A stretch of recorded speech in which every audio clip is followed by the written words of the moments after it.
What's going on, guys? RC and Trains here, back with another video.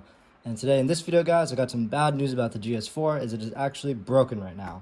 It probably just broke about 10 minutes ago, but luckily it's something that's a pretty easy fix for someone like me who's been inside of these locomotives before. And this really isn't something like the matter of going inside of the locomotive per se. It is disassembling a little bit of the drive gear, but this is some pretty basic stuff we're going to be going over. Some of you guys might have already noticed this, but as you can see, one of the traction tires fell off of the driving wheels.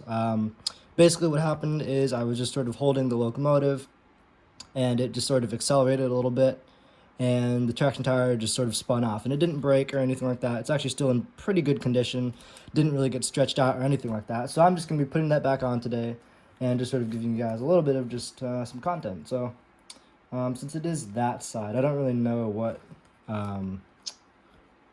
side I'm going to be working on. I'm trying to get a good angle. I think this is good enough.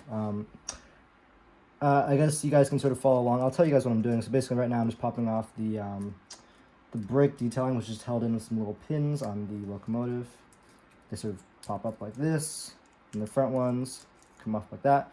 I usually like putting things down like the way they actually go back on. So example for this, I would sort of put this up here, but the same direction it would just go back on like that. So I like doing that. So the next thing I need to do is just access all the gears and stuff for the drivers. This locomotive cradle is really nice. If you guys don't have one of these, I really recommend you get one because it's a very nice hold for your locomotive and they don't like fall over or roll over or anything like that. So it is pretty nice for that. I might need to get some sort of little flathead to get some of these out, or actually I can just lift the plate up. Okay, so we should be in. I'm going to grab a small flathead screwdriver and just sort of pop this front up. These aren't wanting to come out. Oh, here we go. And since there are still screws in here, I can just put it down like this. And anyways, as you guys can see right now, we are currently inside of the locomotive. I'm going to move the camera a little bit closer. Now we're inside the locomotive. So basically what we're going to want to do is detach each of the side rods for the back drivers, slip this back on. I mean, I guess we could do it right now, but it would be a lot easier with this actual whole set of driving wheels off. So I'm going to work on doing that. The one thing you guys need to be careful of if you're going to try and do this yourself is these springs underneath. This is actually a sprung driver locomotive. I know there are a few Broadway Limited locomotives. They don't actually have sprung drivers, and those are from like the Paragon 3 run, I believe. There's a few that actually don't have the sprung drivers. Most MTHs do. So I'm just, those are the only two that actually use a lot of traction tires. Athearn Genesis uses traction tires too, and I'm pretty sure they have sprung drivers. But anyways, I'm just going to get my side rod tool. This comes with the MTH locomotives, or you can pick one up online, I'm sure, for very cheap. I need to actually, there we go. So you're just going to undo these little side pin things. So here's the first pin that came off that side.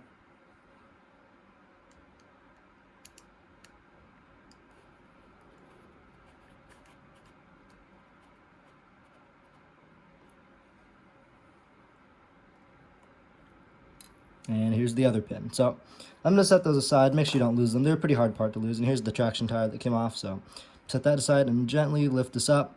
And you guys might be able to tell there are some like springs below.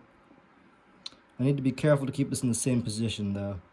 So basically what I'm going to do is I'm just going to grab my traction tire and stretch it back over the tire, the wheel.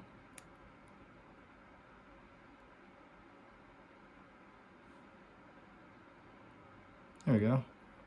Let it sort of sit, so see it's back in. I'm sort of going to let it get worked back in so it doesn't fall off again. Make sure there's no wobble, because that's a pretty bad thing if it happens. Okay. I think we're good.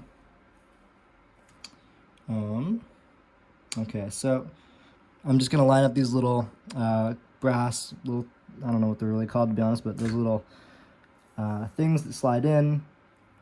Make sure they're lined up all right. You need to get in here a little bit and sort of kick them around. Make sure the drivers fall into place correctly, because if they don't, then the drivers will be all messed up, and you don't want that. All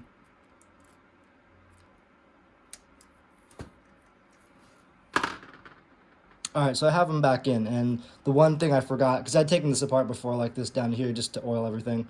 The one thing I forgot is that these MTH locomotives actually have a little, like little poles, I guess you could call them, that are in the very bottom. You can sort of see one right here. That little stick of metal right down there. That thing is basically how this locomotive picks up electricity from the drivers. And that thing has to be lined up for this able to go down. But that was a very easy thing. We're back in. Now I'm just going to attach the drivers again. And that should be pretty easy. Okay, so the little contact fell out, so we got to do that again.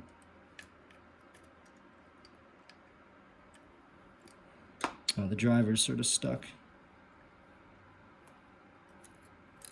There we go. Alright, that's back in. Grab this. Make sure that driver doesn't go inside again, because that was not fun.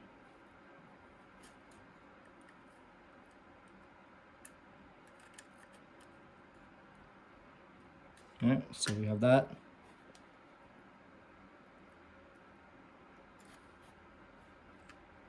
Oh my god. Okay, so I'm just going to get this one tied, or not tied, but sort of tightened in while I can still do that. Get it tight, but not too tight. Definitely doesn't need anything like Loctite or anything like that. That'd be very extreme, so don't do that.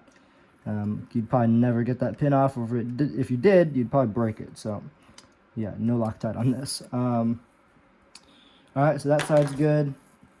I'm just going to flip it around, actually. Let's get the other side back hooked up.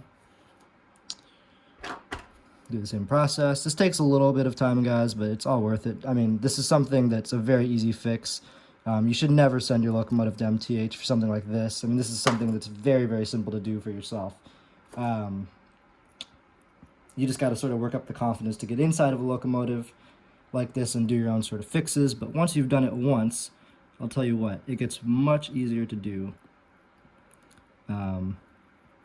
And I think I might actually do a video on that soon. I was thinking about this earlier. I might do a video on the repair history on this MTH Gs-4 that I've actually done, because this thing has had quite the issues, quite a few issues, being an MTH. Not saying MTHs are bad per se, but this one was just sort of one of the ones that was unfortunate and was plagued with problems. Of course, every manufacturer has that, but yeah, enough of that. Actually, I don't really want to talk about that too much in this video. If there is another video talking about the repair history of this Gs4, I will sort of talk about MTH and how they handle lemons of batches and stuff like that. I'm not saying this is a lemon either. It was just an older locomotive that had a few problems, but yeah, enough of that. Anyways, guys, we're just putting this thing back together, reversing our steps. This is a pretty easy part, just, you know, obviously putting stuff back on. Gonna grab the brake rigging, line up the pins. It's kind of hard to do with this camera angle, so I have to come around this way. Alright, so the brake rigging was pretty easy to get back on, and we're done. As you can see, we've got the traction tire back on the bottom. Everything feels pretty good. Yeah, okay.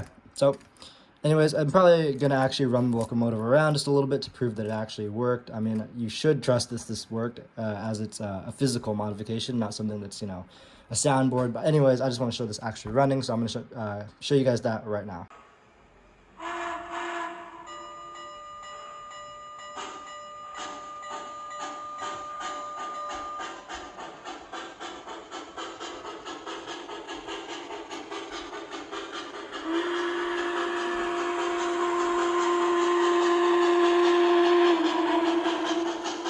So as you guys can see, the locomotive is actually running very nicely.